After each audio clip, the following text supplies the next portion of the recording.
Welcome to the EO Podcast with Bret Keisling, part of the EO Podcast Network. Hello, my friends. Thank you for listening. My name is Bret Keisling, and as it says on my business cards, I'm a passionate advocate for employee ownership. I am so excited to be joined today by someone who, without a doubt, is also a passionate advocate for employee ownership. It is my pleasure to welcome to the podcast Daniel Goldstein. Daniel, how are you? I'm doing great, Bret. It's great to see you again and be back with you. It is so wonderful, and this is the first time I've had the pleasure of having you be on the podcast, but there are so many different places your fingerprints have been on. First of all, you testified in Congress, it might have been 2020, February 2020. And we ran a mini cast with your testimony, but you actually were kind enough to introduce me to Steve Storkin, the head of the Employee Ownership Expansion Network, EOX, who has just been on numerous times with all the amazing work that they are doing. And to make it more modern, you introduced me to a guy named Brian Taussig-Lux, who Brian was the CEO for many, many years of a company, happened to be the very first company to become certified B Corp. And you sent Brian and I an email and said, might be an interesting conversation. And he's actually on next week's podcast. So thank you for your first appearance. And thank you for all of the impact you've had without coming on. Thank you, Bret. And here's a very little known fact that when Brian and I were in business school, had a friend of ours who was also in business school with us, Bryce May, Dick May's son. So just think 30 years ago, Brian, Bryce May, and I were all going to business school together. If only we had gotten together back then, what could we have done over the next 30 years? Well, fortunately, things have worked out well for all three of you. And, I'm one that never say never.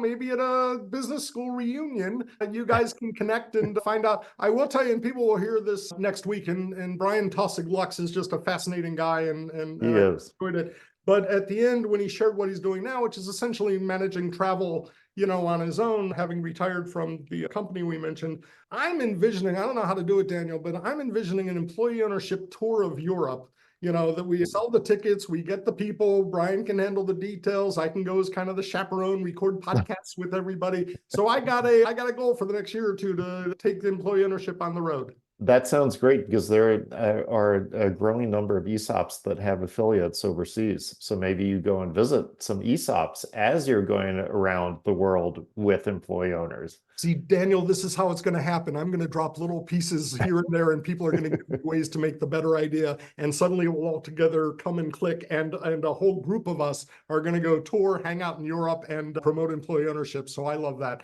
Daniel, we are going to talk about a number of things. Many folks know you and you came to prominence, so to speak, in the employee ownership community as the president and CEO of Foliance. You have since retired from there. You recently were elected to the board of directors of the NCEO, and we're going to talk about that. And you just presented, we're going to spend a decent amount of time talking about, you were just one of the presenters at an amazing conference held earlier this week, the Employee Ownership Ideas Forum, sponsored by the Aspen Institute and the Rutgers Institute for the Study of Employee Ownership and Profit Sharing, et cetera. And you were a presenter there, and that was great. So we've got a number of topics we're going to talk about, and then just employee ownership in general. But first, as you know, we like to start our podcast with their guests sharing their EO aha moment.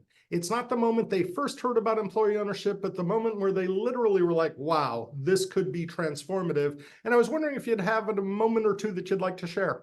Absolutely. So my aha moment is actually something which I developed in my knowledge and learning, but the aha moment is going to be a little odd. The aha moment was when I finished and retired from Foliance, that I could then go and talk about holding companies and not be accused of having it be self-serving as the president and CEO of Foliance. And here's why, Bret. Holding companies provide an excellent path to employee ownership. For example, there's a New York Times article that talked about when Foliance acquired Cimarron Trailers, and the sellers talked about how they wanted the company to become employee-owned, but they were also concerned that management would be distracted by having to learn how to run an ESOP as well as taking care of an underlying business. So they really like this idea of plugging Cimarron onto the Foliance platform where they wouldn't have to worry about all the nuances of an ESOP. They could just manage their business. Now, there are lots of holding companies out there, and Houchins has been doing this longer than probably any of the others for well over 30 years. There's an increasing number of ESOPs that are identifying as holding companies. It's a great, less costly, less complicated way with greater success to get into employee ownership. Now, the aha moment was also this. It's not just to get companies that aren't ESOPs into employee ownership. I think that as holding companies are shown to be very effective and scalable, we should see some consolidation within the ESOP world of smaller ESOPs that really haven't provided for their own succession or are starting to see that it's really not cost effective to be a standalone ESOP, getting together with other ESOPs and forming more of these holding companies. And I think that's going to lead to greater long-term sustainability of ESOPs. And so my aha moment is that now I can talk about this in the general, and it's not ever going to be accused of, you're just trying to develop your pipeline. Nope. This is about holding companies, giving a better path to employee ownership and a better path to sustainable ESOPs. I appreciate that. And there is certainly the freedom for you to be able to speak what is on your mind. And, the interactions we've had, not that they've been super numerous, but we followed each other on social media and, certainly have kind of kept an eye on what each other is doing to some extent. But you have always struck me as someone who is just looking out for the greater good. I mentioned that you had inspired a number of episodes, and one of them, and you and I haven't discussed this previously, was actually something that I thought was so cool that brought a lot of companies together and happens to be in 7 years and 506 episodes of the podcast, my favorite title of all time. And that's an episode we did, episode 87, called Cedar Rapids, Iowa and the EO8. And you brought, as you will recall, 8 companies together to take out an advertisement in the newspaper owned by Foliants, and kind of a really cool coordination of employee-owned companies working together for the greater good. And that went on to grow year after year. I believe the last one that I did was 16, so it's more than doubled. A group in Maine has replicated that. I've been urging others around the country to do the same. It's a great way to get out awareness of employee ownership in local communities, stressing that employee-owned companies inherently are locally owned. And so I hope that continues to evolve. And along with that, we organized a social in Cedar Rapids for employee owners to come together, and that has continued year on year. And that's also influenced others to do the same. And there's a great group that's been doing it in Des Moines, and they've gone way beyond, and they do, I believe, multiple ones a year. That's what the ESOP community is all about. It's collaboration. It's getting together with others to share ideas. That's always been my ethos and my way of working with you and everybody else, Bret, because it does take the whole village. Well, I love that. And, it's kind of funny. I've often said on the podcast that one of the leading lights of collaboration in employee ownership, and that maybe has set the tone for all of us, is the National Center for Employee Ownership. And the current team now with Lauren Rogers as executive director, but Corey Rosen as the founder. There are so many organizations, and I love to give Corey his due on this. There are so many things in employee ownership that Corey had his fingerprints in: the starting of EOX, the starting of Ownership America, the starting of the Pennsylvania Center for Employee Ownership, which predated EOX by a couple of years. There are any number of organizations that are coming out doing great things. Certified EO, Corey was consulted with early on in that phase. And then our mutual friend, Michael Keisling, who's the former CEO of the ESOP Association, was on the podcast several years ago and had shared that Employee Ownership Month, which all of us celebrate in October, is just kind of universal, was originally Corey Rosen's idea. So by touting up the National Center for Employee Ownership and their tremendous record of collaboration and encouraging others, you and a couple of more wonderful EO advocates were just elected to the board of directors of the NCO. So congratulations. Thank you, Bret. Yeah, Carrie Siggins, who's the CEO of Stone Age in Colorado, and who is now the new commissioner of the Colorado Commission on Employee Ownership. And so she's going to do tremendous things with that. And Howard Kaplan, who, of course, is just a pillar in the employee ownership community. The three of us are the new board members of NCO. And I want to share with you, because I just filled it out before we got on, that the NCO has just come out with a new conflict of interest statement that in part states the NCO seeks collaboration with other organizations and welcomes members of its board of directors to serve other organizations. And that's the kind of collaboration that I think has been the hallmark of the community, both among ESOPs and in those that are promoting employee ownership. And so I'm just thrilled that we're going to be doing that, because besides joining the NCO board this year, I also was really honored to be named an executive fellow of the Rutgers Institute for the Study of Employee Ownership and Profit Sharing, a very long title for the Institute. And I was also named a fellow of Ownership at Work, which is a UK-based think tank, which is doing great work in the UK and with the model that is prevalent in the UK, the EOTs, and leading research in the UK about the benefits of employee ownership. And then also, and lastly, I was really thrilled to take part and speak at the Aspen Institute just the last 2 days. I'm still buzzing with the ideas that I've jotted down in my full notebook from that. And we'll continue having other interactions and affiliations. I was really proud, and we want to talk about the Employee Ownership Ideas Forum from the Aspen Institute, but I was really pleased when I saw that who the new board members were of the NCO, and as a member had voted for each of you. Carrie Siggins was on a multiple episode arc just a couple of years ago, and I certainly want to circle back with Carrie because she's just continues to do amazing things. But I would like to direct people to check out her episodes in our archives, because she is an incredible human being who happens to be in the employee ownership space, and she is just a wonderful example and very open and candid about both her successes and her challenges, and I've got a lot of respect for her. And Howard Kaplan, I looked up when I saw Howard was guest number 14 way back in 2017, and it shows that Howard and I at the time were close enough that all of the guests were pretty much people I knew well enough to hector, because none of us, I'd get 20 people listening a week and be overjoyed, ignoring the fact that 10 of them were my mother. But Howard Kaplan he was a competitor when we were both trustees. Then he opened his own consulting business, and I've always wished him really well. So the NCO new board additions are incredible, and you join, a whole group of accomplished people who are there. And Bret, so two things. One, the other thing about Carrie is that her new book is now available on Amazon. So if you go to Amazon and Google Carrie Siggins, and you'll have to talk to her about that. And the other thing is, there's a great term which I first heard from my friend Ray Brown, who's the CEO of the ESCO Group, a great successful ESOP in Cedar Rapids. And it's this: we're not competitors, we're co-competitors, because we make each other stronger in the ESOP community. At times, yes, we're going to compete for clients, resources, whatever, but then we come together because together we can make each other stronger.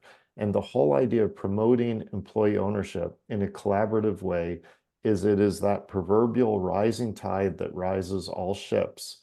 And so remember that term, which I didn't come up with, co-competitor. So you and Howard were co-competitors. I love the co-competitor line. That's absolutely wonderful. And I'm mindful that in the employee ownership space, we talked in terms of the organizations who almost unanimously are very collaboratively minded. There are an exception or two. But in the employee ownership space with companies, and we've seen this as I think you're aware, I produced the Owner to Owner podcast, which is hosted by my friend Jesse Tyler. And there was the context. There's one group of people that I can't talk to authentically. I'm not an employee owner. I was one for a hot minute a couple of years ago, or 10 years ago, when I was the CEO, but I was never a rank and file employee owner. So we got Jesse Tyler, who's a rank and file employee owner, and his guests represent employee-owned companies. Same thing, generally not the C-suite, they're the rank and file employee owners. But whether the guests are the C-suite members coming on my podcast or the rank and file employee owners coming on Jesse's podcast, there is always an openness, a willingness to collaborate, an understanding of there may be state secrets that we won't give you. We won't name the 11 secret herb and spices, but we can certainly tell you how HR works. We can tell you about all of the different things, the marketing, the employee engagement, employee recruitment. These are all the things that the collaboration is just really incredible on. Absolutely. And I've seen it to the extent of my very first example of it was my very first ESOP meeting that I went to. And I was sitting at a table at lunch, and somebody from one ESOP said to another, we're looking at doing an acquisition in Canada, and there's just this really costly legal consultation that we need to go through, and we're just not sure if that cost is going to get in the way of making it feasible to do the acquisition or not. And this other guy said, oh, we've already done that. Why don't I just send you a copy of the report? And I believe it was like $100,000 worth of work. He was like, well, it doesn't cost me anything, and you're not taking business away from me. I mean, that is an extreme example, but I've seen that in little examples to bigger examples, and that one really just opened up my eyes, and it's been that way since. And I've certainly tried to do that throughout my career. I love that. And it really speaks to the vibe of employee ownership generally, whether the company, the organizations, the practitioners. And, you had mentioned Howard, and, early in my career as a trustee, we would compete head to head, his company and mine. And you can compete with a strong desire to win the business, but you can also act respectfully and engaged. And by the way, this is one of those things that, this isn't unique to employee ownership. It's just good business. So I absolutely love that. So Doesn't it come back to the golden rule? Isn't there some rule about that? there should be. If I don't know, are we still on the gold standard? I don't know if someone took that away. So Daniel, before we turn to the Employee Ownership Ideas Forum, let's talk a little bit about you're a fellow in England, and I've often said on the podcast that the employee ownership growing anywhere helps employee ownership everywhere. So is that a little bit of the motivation, or can you tell us a little bit about that? Well, so you probably don't know this, Bret, but I was born both a US and a UK citizen because I'm first generation American. My father came over from England. So I was born a subject of the Queen, now of the King. Oh, And I there we spent, go. yeah, and I've spent close to 20 years of my life outside the US, first as a child, but then living and working outside the US, including in the UK, and have a strong international professional network and personal network. But Campbell MacDonald is the executive director of Ownership at Work.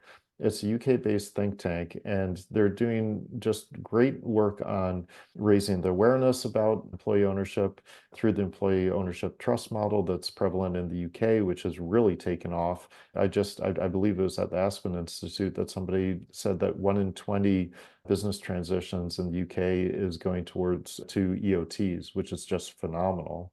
Campbell, and I hope and believe he may be on your show in the future. So just at the end of last year, published his research was on Sky News, which was the sort of the most popular cable news in the UK, and basically showed that even though it's a different structure, it's a different continent, it's a different country, different culture, what is common is the benefits of employee ownership. And I'm not going to steal any of his thunder. I'm going to tell you, talk to Campbell, because he will show that not only is this generalizable across the states in the US, but it's generalizable to other countries.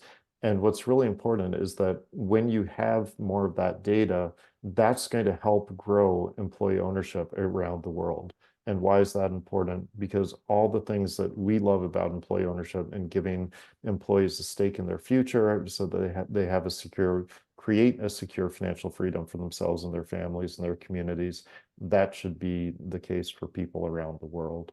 I love that. I would love to make contact with Campbell, and I know that you've said you'd introduce us. I had probably a couple of years ago now, Graham Nuttall, who is one of just the legends in the UK, come on the podcast for multiple episodes. And the story of EOTs in England is not dissimilar from the story of ESOPs in the United States. And it happens to be a different format, et cetera, but it is the prevalent form of employee ownership by far in England. And it's just a fascinating story.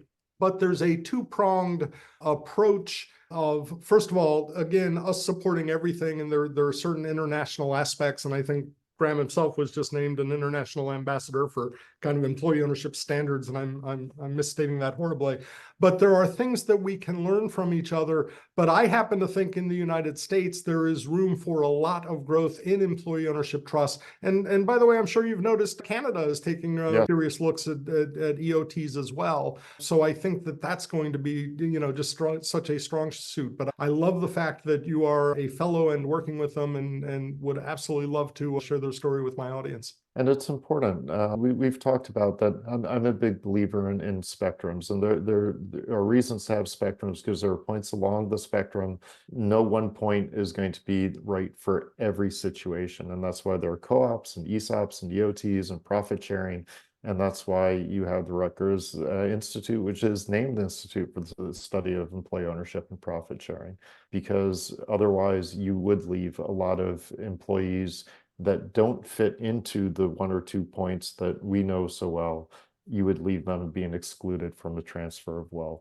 That is very well said. So let's talk. On April 9th and 10th, you participated in the Employee Ownership Ideas Forum, sponsored by the Aspen Institute, and we really got to find a shorthand name for it, the Rutgers Institute for the Study of Employee Ownership and Profit Sharing, et cetera, et cetera. And you had what I thought was a great session. And first of all, congratulations. And I feel like I'm name dropping. Like, people can go to www.esoppodcast.com and check out all the archives. But one of your co-presenters was Jenny Levy, who was the head for People, Environment, and Community for Hypertherm, which employs Jesse Tyler, the other podcast host that I had mentioned. But Jenny was on for a multi-part episode a couple of years ago. And she, and a couple of other folks presented on the effects of employee ownership on rural America.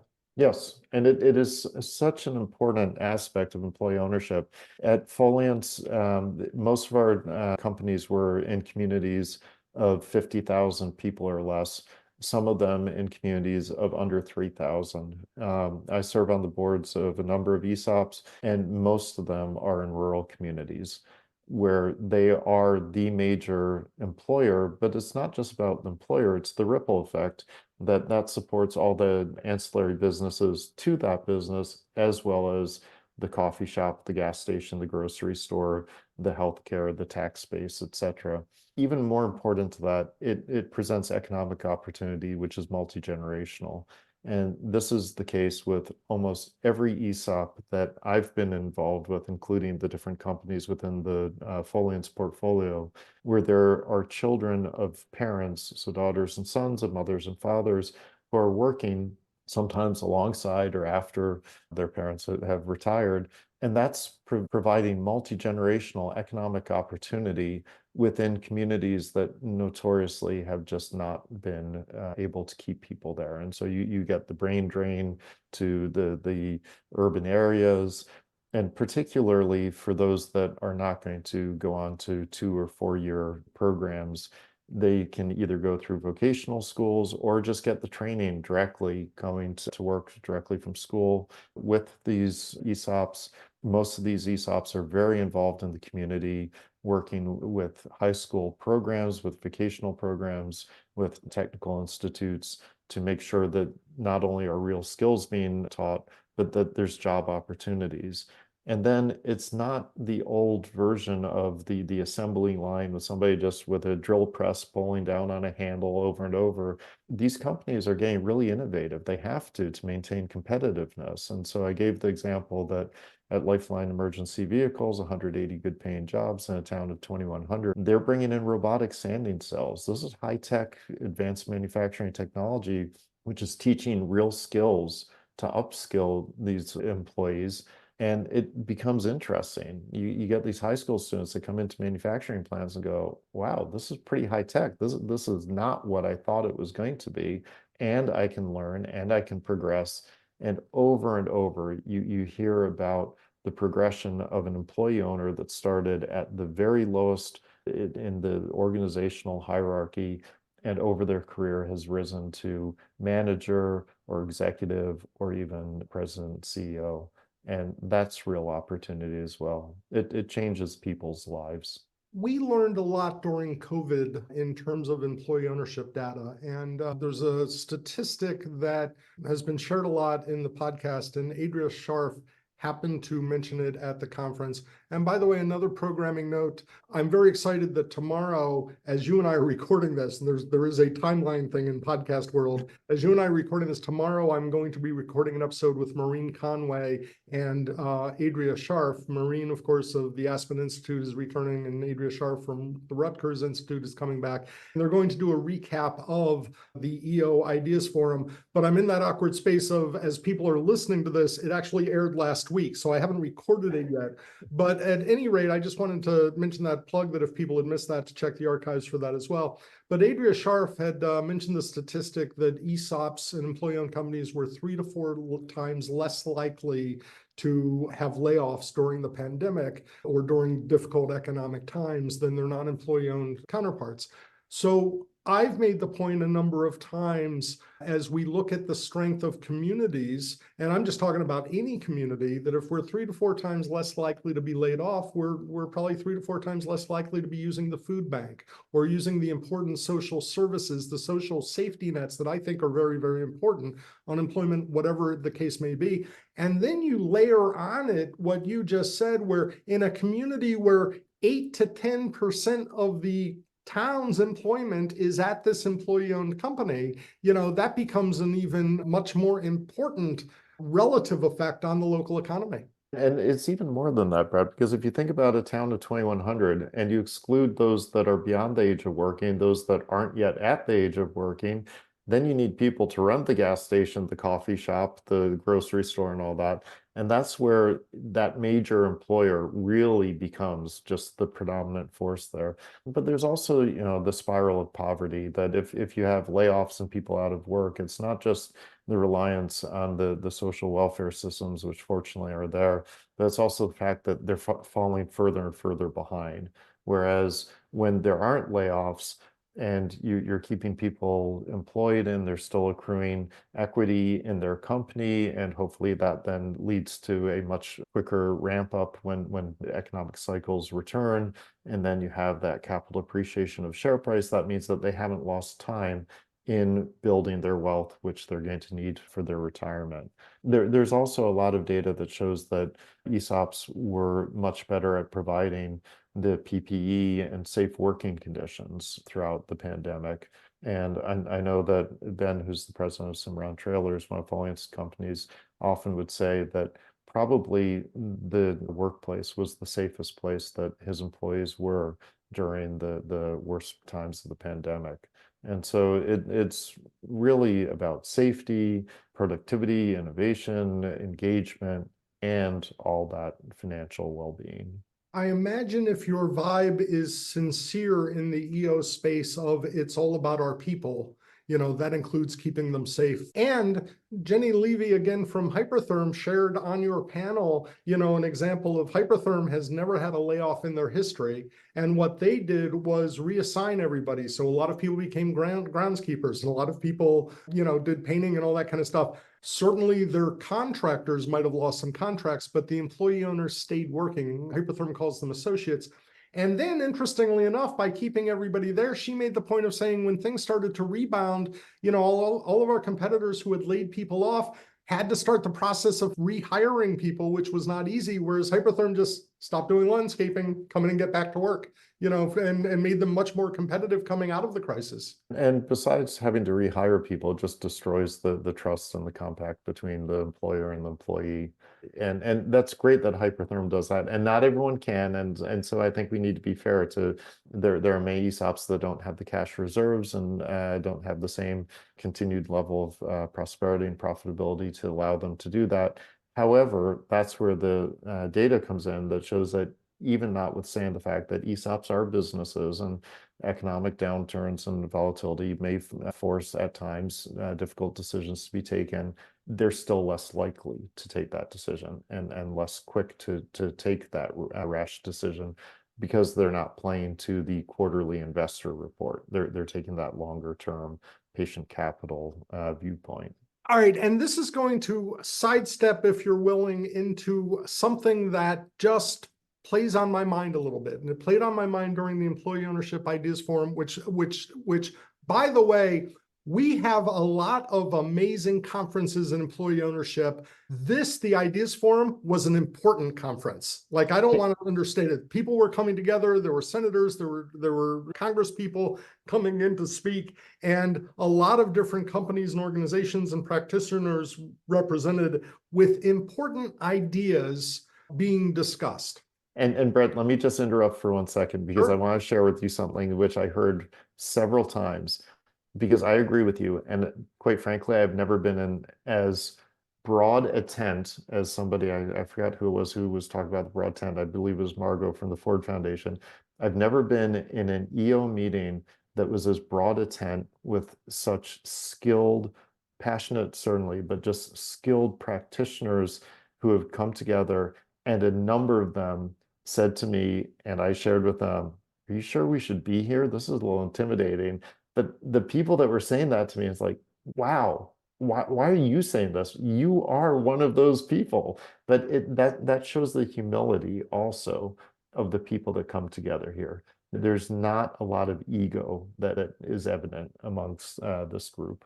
That's an excellent point. And Daniel, and I'm not just blowing smoke on there, to me, it would strike me as absurd on its face for you not to be in that category with all that you've accomplished, both in terms of the holding company and, I guess everybody has some level of imposter syndrome, there, but you are certainly one of the ones that, I thought the panels were great. I thought they really brought together a wide, diverse viewpoints, et cetera, et cetera.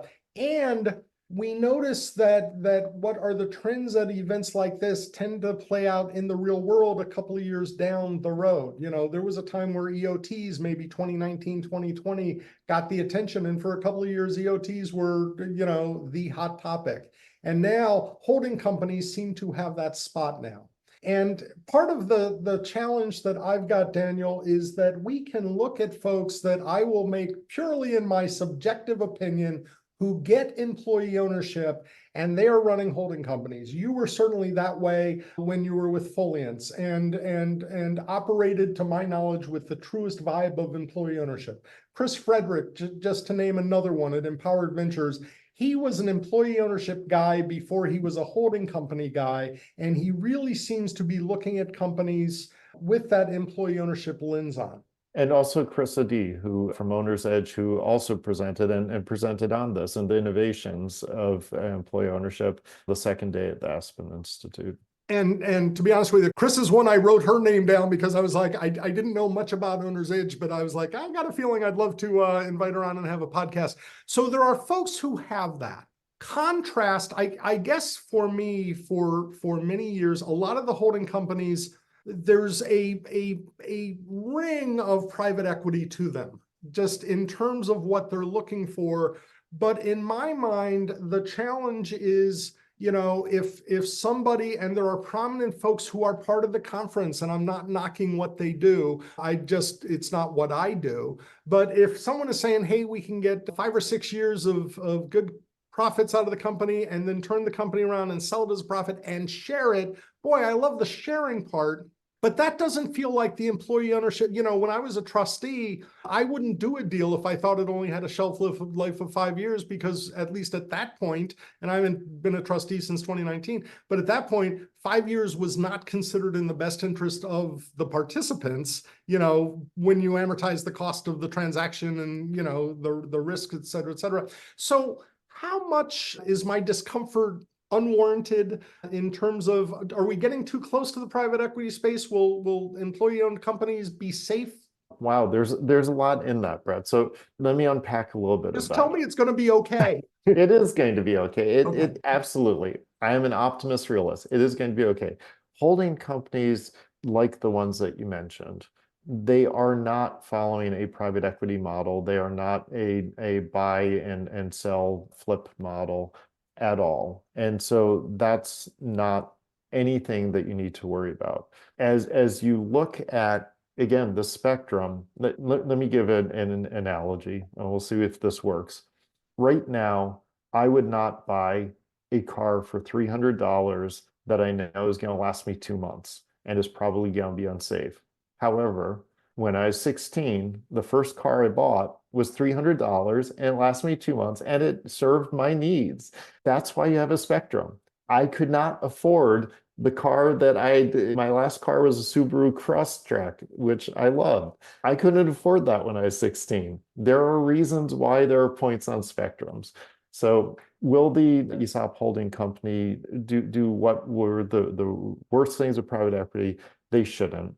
And it's been shown over and over. There are hugely successful ESOP holding companies that are absolutely doing the best practice of building long-term shareholder value for the employee owners, engaging the employees, building great cultures, and over decades. Again, Houchins has been doing this for something like 35 years, but they're in every sector across the country, some that are very closely vertically integrating, and those that are unrelated business portfolios. So yes, it is going to be okay, and it's getting better. There are more and more of these that are presenting those opportunities that we talked about before of a pathway to employee ownership that is less costly and complicated, and that may provide greater sustainability for ESOPs that are coming together and holding companies.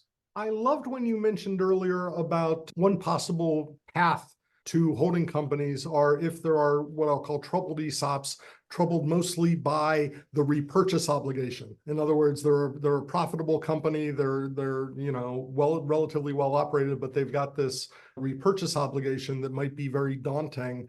A lot of that strikes me as, I think one of the challenges for all of us in the field is we know the success stories, the companies that go to the conferences, that participate, that we can hold up as examples, rightfully so, but that's maybe 20% of all of the ESOPs. 80%, last time I looked at the data, it's been a few years, but are completely unaffiliated anyway. And so it strikes me, I've always thought that sometimes companies run into repurchase obligations, honestly, so to speak, and other times it's just management didn't know to look. Well, and I think that the models have greatly developed and enhanced, and now we've got great professional partners in the ESOP community that help us with not just repurchase obligations studies, but sustainability studies. And so it should be much less likely to design a system, a model that is going to run into trouble than it had been in the past. But you bring up a point, Bret, which you didn't know that you would bring this up, but I will share that one of my more recent writings was something that the NCO published, which was titled Beyond Unicorns and Rainbows, the Case for Considering ESOPs as Businesses. And I wrote it because I do have a little bit of a pet peeve that at a lot of our meetings, we just talk about successes that seem like mountains that only go up. And that's not what businesses do. Businesses have volatility. There are economic cycles.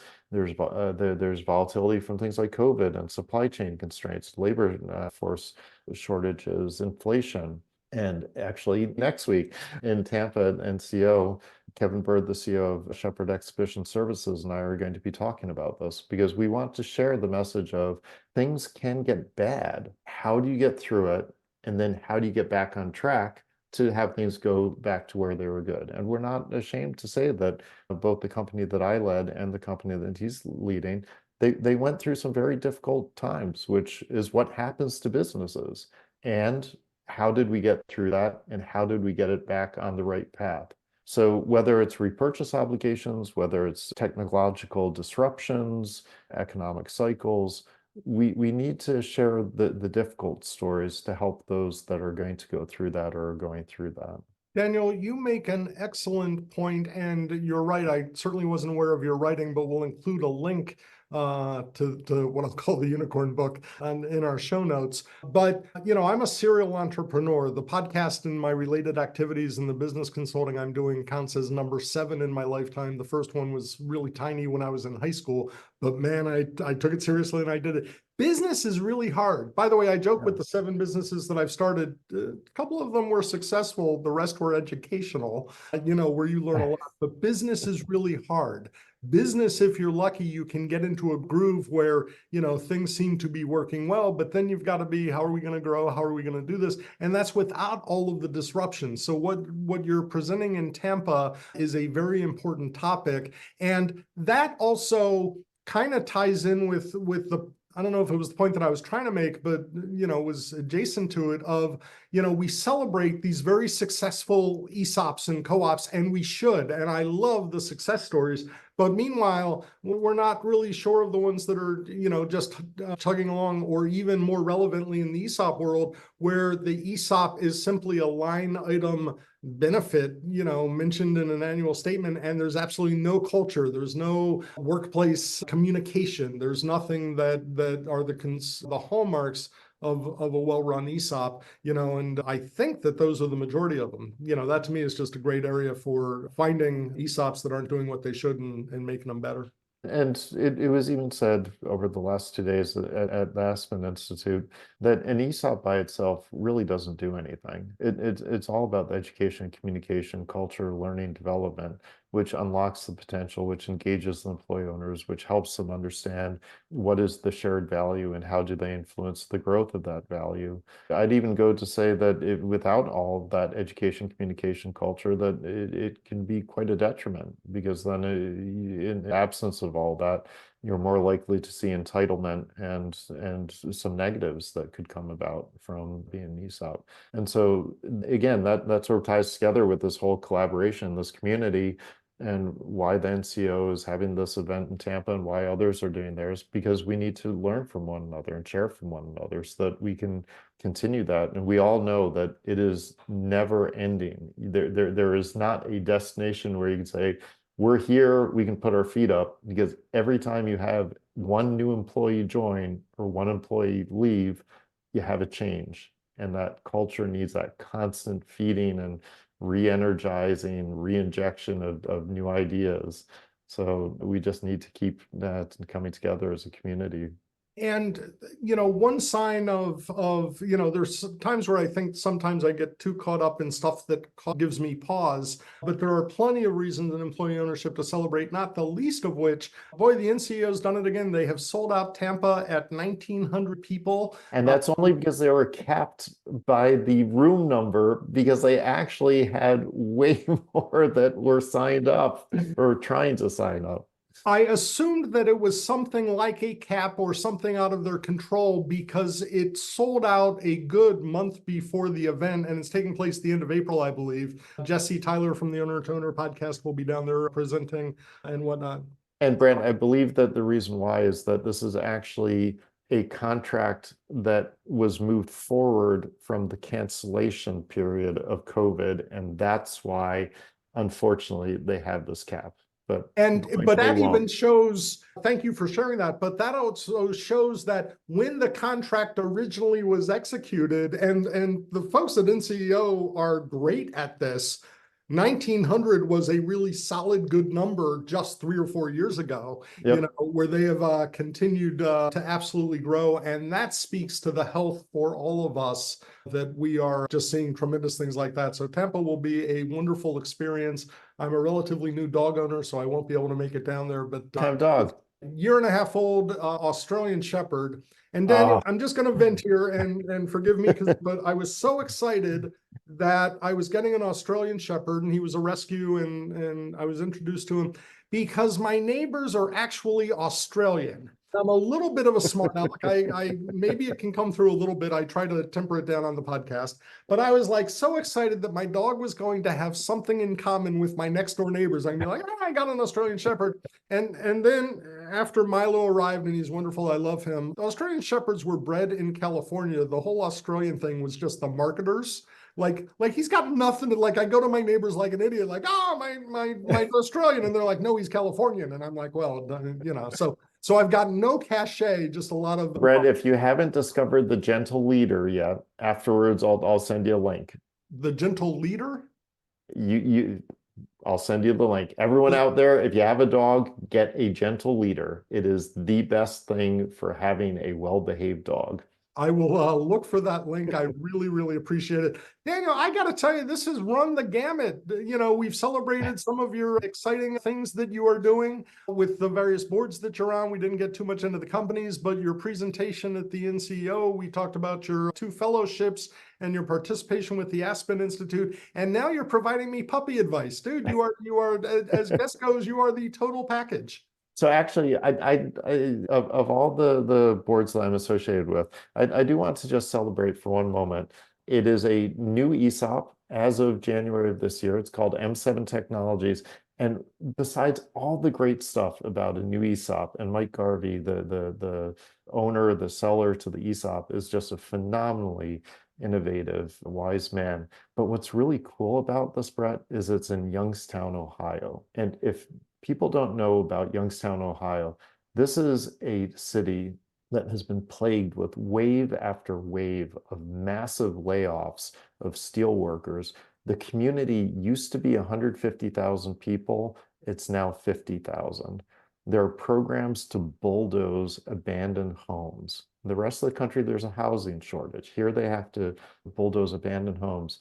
And here's this great company in the middle of this really troubled area that they've doubled down. They've become employee owned in January, and watch this space because they are going to grow. And it has been really fun to meet the employee owners there. I love that. I was mindful, and it tied in a little bit with your presentation on the effects of employee ownership on rural America. I had a client as a trustee that probably converted in 2018 or so, a manufacturing company in Indiana, in a really small town in Indiana. And two things that will just stick with me until the end. First of all, driving through this town on the way to do the initial due diligence meeting, you could tell that this town was splendid 40 years ago. The layout, the design, some of the artwork was still there, but you could tell that it was 40 years old, and it was sad, and it was, you could just tell, only a tiny vestige of what it used to be. And then we go in, great company. One of the easiest transactions I did because the selling shareholders wanted a fair deal. They did not want to ask for so much that it would jeopardize the deal. So it was rare that they left a little bit on the table. Very easy in that sense. Two guys who had owned the company, there were several smaller shareholders as well, but the two primary owners in their 70s, ready to look at what's next and whatnot. And I'm sitting on a break at the due diligence meeting with one of the two primary guys, early 70s, and he owns a manufacturing facility. This is not a shrinking, this is kind of a tough, salt of the earth kind of guy. And I noticed that he was a little bit emotional. And I said, this seems to be having quite an effect on you. And he just tears running down his eyes. And we're in this town, and he just said, could have made more money doing any number of other things, but it would have killed my town if this company had closed. And to take that mentality and that attitude where people understand this is real stuff, and we either save the rural communities or save, Youngstown doesn't quite qualify as rural, but it's a shell, as you had said, size-wise of what it used to be. And it also ties in, and forgive me, I feel like I'm being preachy here. We didn't get into it because it just wasn't on our agenda today. But it also, employee ownership addresses the racial wage gap and the racial wealth issues.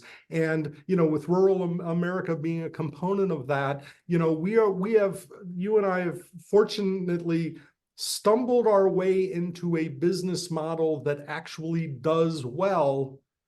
You can still run, profitable businesses. And it's an economic model which I wish that I had actually studied when I was in business school. It's ironic that I was with, too many others, but with these two fellow students, and I didn't know the first thing about employee ownership back then. But there was a lot of emphasis on entrepreneurship, and entrepreneurship has a really high rate of failure. And it's very racially divisive. If you look at any of the statistics about entrepreneurs and venture-backed entrepreneurs, there's just this huge chasm, and not everybody, very few have the social safety nets, the financial safety nets that many entrepreneurs need in order to even entertain the idea of entering into it. And that's where, preaching to the choir and just sort of restating what you said, Bret. It doesn't matter if you're male, female, it doesn't matter what your ethnicity, it doesn't matter what your education level, it doesn't matter what your job title. If you can get a job, entry level or otherwise, in an employee-owned company, you now have the ability to invest your labor to earn equity. And that is the fundamental principle that I learned at the UPenn program that was founded and is directed by Ginny Vanderslice by reading Citizen Share and having the opportunity to hear Joseph Blasi many times, really gain the fundamental philosophic underpinning of employee ownership. That's what drives me, and that's why that's become my purpose. I love that, Daniel. It's a kind of a cherry on the cone, if you will, of why we're doing in our different ways. And I don't just mean you and I, but us and so many other people, why we do what we do. And it's bringing meaning in a lot of ways that sometimes we're fortunate enough to quantify, and other times we just know that psychically that we're doing well, or at least doing no harm. Daniel, I want to thank you for the time that you've spent with me today. And, even bigger and more broadly, just thank you for everything that you have done for employee ownership. You're one of these people that you can see your fingerprints in a lot of different areas, and it's always with the best intentions of moving employee ownership forward. And, I love that, and I mean this in the best way possible to all of my friends in various fields. You've got the CEO experience and background and kind of mindset with the heart of an EO advocate, which is just really, really cool to see. So thank you for your fellowships. Thank you for serving on the board of the NCEO. And just thank you for all the guests you've brought me through the years on the podcast. And thank you so much for coming on and spending some time with me today. Well, thank you, Bret. And besides thanking you for the years that you've been doing this, I hope you also realize that you're providing a historical record, which we didn't always have. And that's one of those things. There's some grainy footage of Louis Kelso, and there's that old 60 Minutes footage, but you are actually documenting history. And that's going to be important because things change over time. And it's going to be important to go back to all the probably hundreds of people that if not already, you will be interviewing, to understand what was the intent and motivation at that time and how did it change, and to chart the course. So whether or not you know this, you are now officially dubbed ESOP historian, as well as podcast and drum beater and banner bearer.